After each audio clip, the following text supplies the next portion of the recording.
یہ بہت سوال پوچھا جاتا ہے جو ڈیوٹی پوری نہیں کر رہے ان کی تنخواہ جائز ہے یا نہیں. اسی سے ملتا جلتا سوال. کچھ امام نمازیں پوری نہیں پڑھاتے, تنخواہ پوری لیتے ہیں, تو ان کے لیے تنخواہ حلال ہے یا حرام ہے.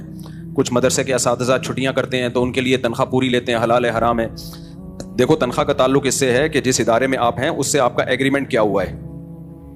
بعض دفعہ ایگریمنٹ ہوتا ہے کام کا, جیسے امام کا ایگریمنٹ ہوا ہے کہ نمازیں میرے ذمے ہیں, میں خود پڑھاؤں یا اپنا کوئی نائب رکھوں. ایگریمنٹ ہی یہی ہوا ہے.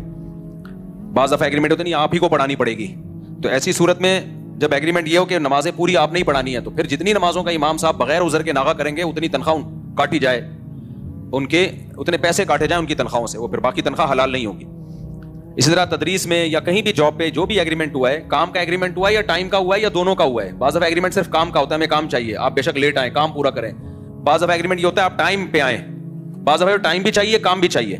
تو جو ایگریمنٹ ہوا ہے اس ایگریمنٹ کو پورا کرنا لازم ہے. اس میں جتنی ڈنڈی ماریں گے اتنی حرام شامل ہو جائے گی تنخواہ, تو اتنی تنخواہ پھر واپس کرنی پڑے گی.